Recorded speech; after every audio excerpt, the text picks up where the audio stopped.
Bueno, estamos de vuelta a 1:39. La mesa del salario mínimo terminó ayer su dinámica. Ayer 10 logró acuerdos tras tensiones internas en el sector laboral.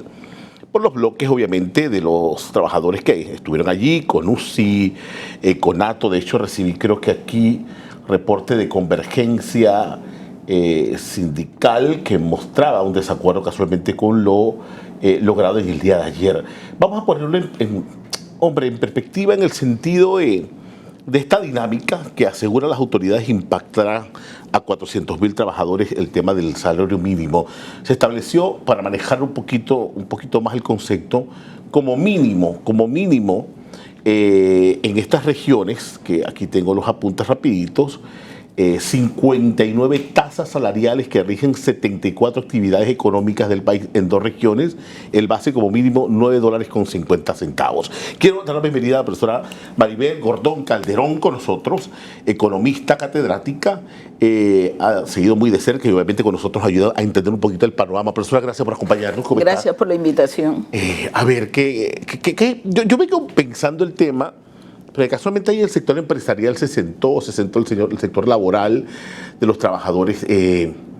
Cuando me hablan de una dinámica que data de mucho tiempo, obviamente, que es la revisión y el impacto a 400.000 trabajadores, ¿ha cambiado la dinámica? ¿Ha cambiado los tiempos de aquel entonces esa mesa con los tiempos reales de la actual mesa, que tiene por norma, obviamente, cada 2 años sentarse a revisar la profesora Maribel? Bueno, yo creo que en esta oportunidad se parte desde un punto de vista negativo. ¿Y en qué sentido? La mesa fue convocada tardíamente, en el mes de noviembre. ¿Y dice qué mes la norma? Generalmente está convocada entre el mes de octubre como base, septiembre-octubre como base. Lo hacen en noviembre.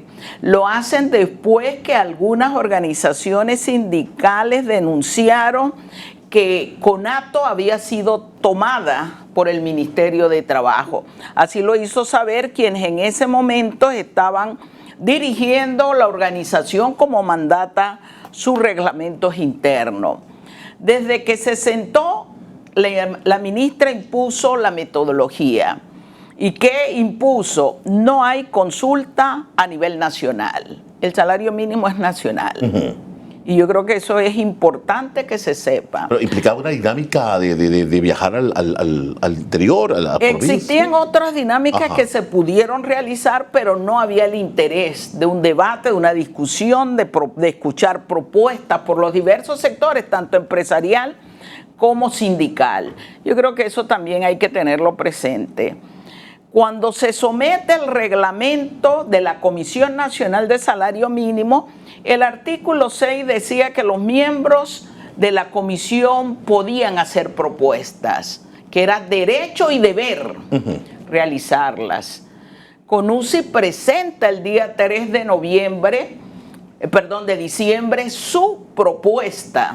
Eran 1.000 y tanto, ¿cuánto eran 1.000? Presentamos una propuesta sustentada en lo que dice la Constitución política de este país, que el salario mínimo debe garantizar las necesidades fundamentales del trabajador y su familia y propender a la vida decorosa.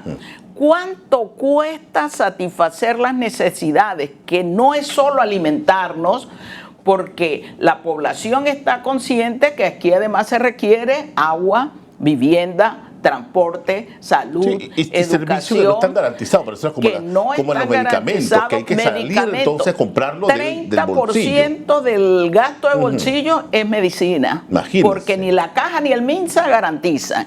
Entonces, son costos que vienen mermando el poder adquisitivo de los salarios de los trabajadores. ¿Cuánto cuesta la canasta básica saludable? Un concepto que CONUCI desde hace años viene llevando adelante. ¿Por qué hay diferentes tipos de canasta? ¿Y cuál es la que tenemos que en verdad en esta mesa tomar en cuenta, profesor? Debería ser la saludable. La saludable. La de Acodeco es el menor precio. Esa que lo pone usted a buscar desde Darién hasta Bocas Esa es más del que todo Toro. comparativa de los precios, sí. Y el menor precio es esa la información que brinda. De Acodeco. La de Acodeco. La del Ministerio de Economía y Finanzas, hábitos de consumo. Cuando sus ingresos, sus salarios disminuyen en términos reales, usted tiende a comprar cosas de menor menor calidad. Arroparse hasta donde no las da la manta. Así es, o a consumir menos. Hábitos de consumo. Ajá. Y la del MINSA, que tiene una propensión a lo que llaman la necesidad de alimentarnos sanamente, adecuadamente, calorías, toda la combinación. proteínas, sí. Así es. Esa es la que debe ser la referencia. Ajá. ¿Y fue la que fue la referencia? No fue la referencia en la mesa, fue nuestra propuesta, la hemos llevado no de ahora, la hemos venido señalando desde hace más de 4 reuniones de comisiones de salario mínimo. ¿Cuánto cuesta esa canasta? 450 balboas. ¿Cuánto cuestan los otros gastos necesarios que ya los he enumerado? Vivienda, transporte, recreación, salud, educación, acceso al agua potable. 1.506 balboas con 52 centavos. Eso nos da un total de 1.956 balboas con 52 centavos. La Constitución dice que este debe ser el piso salarial. Pero eso no se ha cumplido. No 9.50 como lo que se aprobó. No 9.50. Ajá. Ese debe ser el piso salarial y de ahí hacia adelante. ¿Sabes cuánta población que recibe sueldo o recibe salario logra cubrir esos 1.956,62? El 8% de la población. De cada 100, 8 panameños o panameñas que trabajen. Pero ese salario sería un solo salario para regir en todo el país. Ese es el piso. Ah, el piso. El piso, allí debería estar todo panameño y panameña a nivel nacional. Ese debería ser de ahí hacia arriba. El problema es que la política salarial en el sector empresarial en este país está sustentada sobre salario mínimo. Ellos dicen que los salarios deben ajustarse en función de la productividad. El Ministerio de Economía y Finanzas y CEPAL han señalado que la productividad en Panamá está creciendo. Pero la equidad, igualdad, el tema. Pero la equidad, la desigualdad se profundizan porque mayor crecimiento económico y mayor productividad de los trabajadores no ha significado mayores salarios. O sea, hay un divorcio total. Hay un divorcio total. Acaba de salir el documento de la CEPAL, sí lo vi, que colocó a Panamá como el más inequitativo de Centroamérica y el segundo de América Latina. Panamá no es un país pobre. Hablamos siempre de crecimiento. Es un país con mala distribución de la riqueza y eso suele profundizarse. Se reflejó esto aquí en la mesa. Se reflejó en la mesa. CONUSI lleva la posición de la defensa de los intereses de ese sector que está haciendo o que sufre inequidad, pauperización, desigualdad, bajos salarios, que no logra alimentarse. La propuesta de 9.50, que la ministra lo dice como consenso histórico, Ajá, lo primero histórico lo dice clarito aquí. Dice. No es consenso. La propuesta del sector obrero, representado por CONUSI, no fue considerada. Pero tengo entendido, disculpe, hubo otra propuesta de otro sector, de trabajadores también. Bueno, nunca la vimos materialmente. El sector empresarial, como es histórico, no presenta. Y no presentó. El otro sector habló de 6%, pero ¿saben cuánto terminó? Reflejándose lo que llaman el ajuste. 1.6% es el ajuste al salario mínimo. Ni siquiera compensa el aumento de los precios de la canasta de alimentos del 2024 y del 2025, pero tampoco proyecta la del 2026 y la del 2027. El salario mínimo es para el 26 y el 27, es decir, vamos con un poder adquisitivo mermado. Atrasadísimo. Atrasadísimo, rezagado. Lo que la CEPAL llama la atención por la inequidad y desigualdad se va a profundizar. Y eso es uno de los puntos que nosotros venimos señalando. ¿Sabes cuántos hogares en Panamá, producto de esa política, no pueden alimentarse adecuadamente o enfrentan hambre? Más del 60% de los hogares. Luego de esto ahora, porque esto rige a partir de enero, lo vamos a ver reflejado el ajuste de piso de 9.50 a partir del 15, la primera quincena de enero. Pero, o sea, a mí lo que me preocupa, profesor, yo puedo entender los informes internacionales como la CEPAL, obviamente, que nos dice, hey, estamos creciendo, pero la distribución sigue siendo un problema, un dolor de cabeza. Pero, ¿cómo hacemos? Porque hablemos de políticas públicas. Así es. Hablemos de políticas públicas casualmente porque Hoy, hombre, todo el tiempo nos encontramos esa pelea de esa mesa tripartita, el sector empresarial deja que se maten entre ellos y después viene el gobierno de turno ya hace un ajuste y bueno, se revisó y se ajustó como dice la norma. Pero al final quedamos más gente decepcionada que Así es, contento. porque la política pública en Panamá no busca equidad. La política salarial no existe. Lo que se impone es una política, son acciones de salarios mínimos que se revisan cada año, 2 años y rezagado. No se corresponden en la relación salario-costo de vida. Pero además en este país no se está promoviendo una reactivación económica en el sentido y en el orden lógico que debe hacerse para alcanzar desarrollo, igualdad, progreso en términos generales. Los sectores más favorecidos por la política pública son los que no generan empleo. Por ejemplo, uno de los sectores que menos genera empleo es el sector bancario financiero y es de los que más transferencias reciben en este país.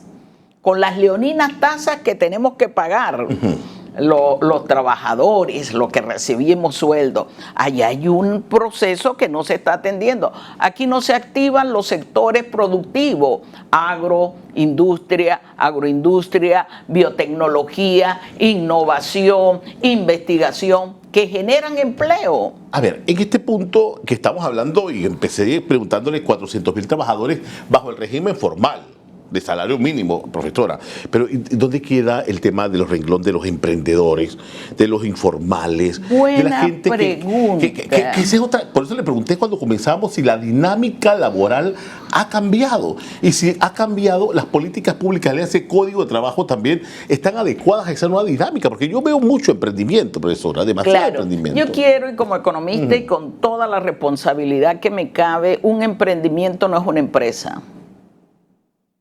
Un emprendimiento es un negocio, una acción que se ejecuta por parte de algunas personas para proveerse ingreso. Ingreso y ganancia no es lo mismo. Ellos no perciben ganancia. La propia institución denominada MIPYMES señaló que la mayoría de los casos de lo que llaman la micro realmente son autoempleos. Es decir, yo estoy trabajando, muchas veces no pago seguro, muchas veces no tomo vacaciones, lo que me genero es un ingreso mínimo que me permite... Para sobrevivir. Para sobrevivir, así es. Y fíjate, las que tienen contratado algún nivel de empleo salarial son eventuales. Lo pagan por programas, por proyectos, por tarea, por días, es decir, no son plantas. Yo no soy sujeto a crédito. Con esa posición que te voy a llamar a 2, 3 meses y después te suelto, ¿quién me va a garantizar un crédito? Un banco no me va a dar un crédito. Un banco no te lo va a dar, pero a la denominada microempresa en este país no la fomentan, es discurso. A pesar de que está, bueno, está creo que, ¿cómo le dice? El emprendedor, producción, el salón del emprendedor, el espacio del emprendedor, que ahí uno encuentra todo para formalizarse y demás. Eso no ahí ayuda. lo que hay es cascarones cosméticos institucionales que requiere un emprendedor, un microempresario que le llaman, que realmente son micronegocios. Y ellos mismos lo dicen. Fíjate, han planteado, ellos requieren apoyo financiero con tasas diferenciadas. Sí. Eso no pasa. Ellos han señalado que requieren digitalización e infraestructura, es decir, un Estado que le proporcione ese nivel de atención. Pero han planteado además que requieren reglas claras diferenciadas. ¿Qué significa eso? La carga impositiva en este país entre empresas es regresiva. La microempresa ponderadamente paga más que la gran empresa. El salario mínimo, el ajuste que se acaba de aprobar o imponer, que yo creo que sería el término correcto, también desfavorece a la micro, porque ponderadamente al que se benefició fue al gran capital, a la gran empresa, no a la micro. Entonces seguimos planteándole al trabajador que tiene que vivir con menos de la sobrevivencia material. Casi el 20% de los panameños que trabajan 45 horas y más reciben menos que salario mínimo. Bueno, definitivamente Los números no cuadran, profesora. Los números no cuadran. Yo sí quiero hacer énfasis en algo. No hubo consenso. Ellos hicieron un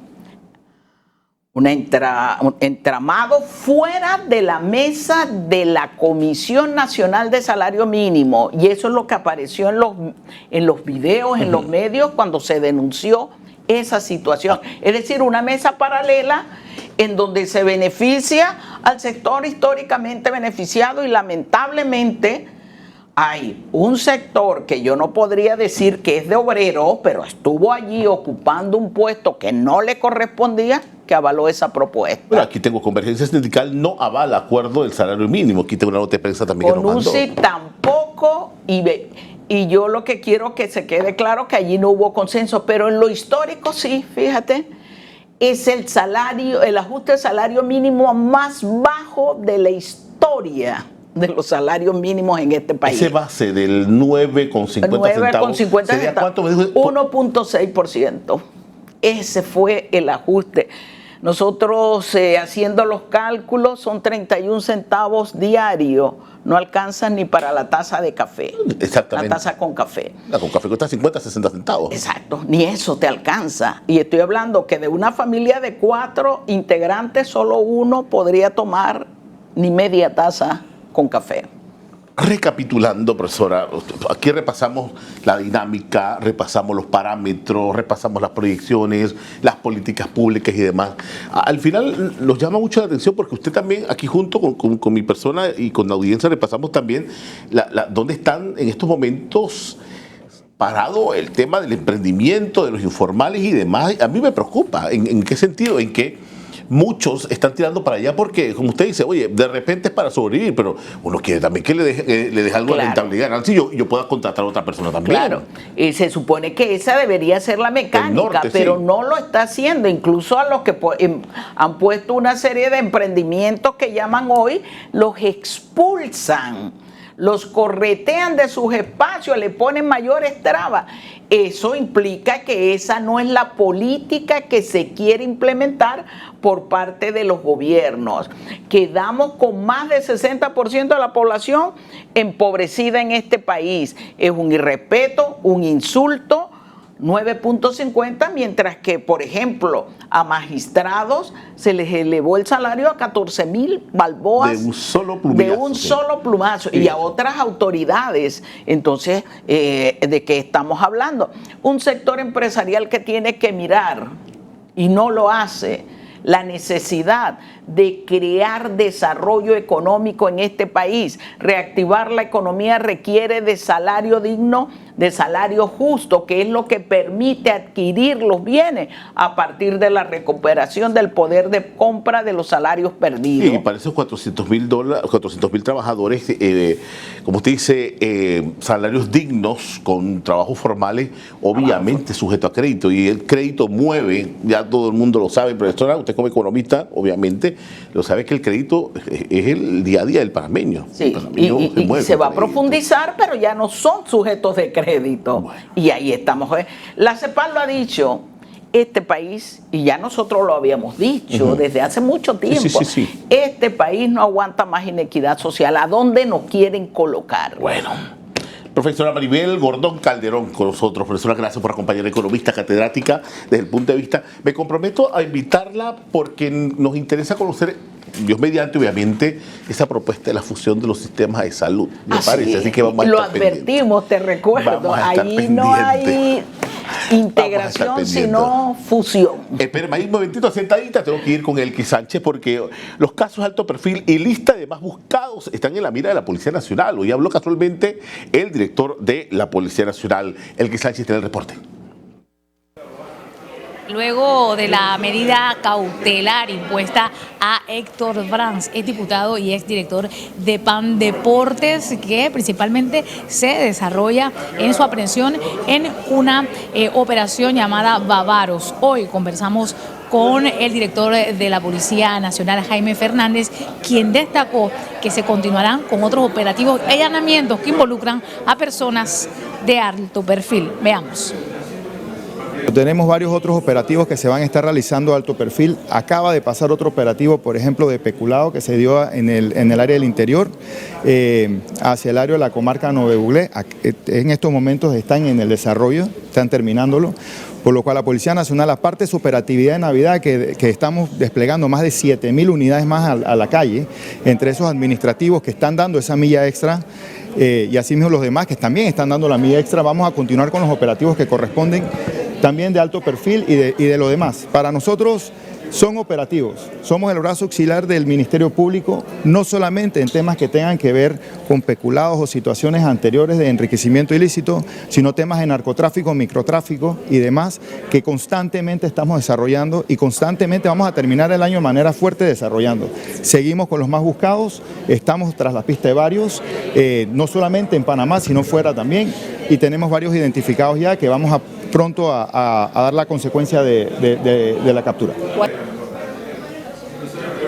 Bien, así de esta manera, amigos televidentes, han sido pues las declaraciones de el director de la Policía Nacional, Jaime Fernández, que entre otros temas también habló de los anuncios que se estarán dando próximamente para dar a conocer también a aquellas personas que están en la lista de los más buscados por la Policía Nacional y el Ministerio Público. Con esta información volvemos a los estudios. Soy Elkis Sánchez, somos credibilidad y objetividad, somos Hispania Informa. Gracias, Elkis. Bien, el reloj de Hispania marca las 2 en punto. Amigos, gracias por acompañarnos. Que tengan buena tarde.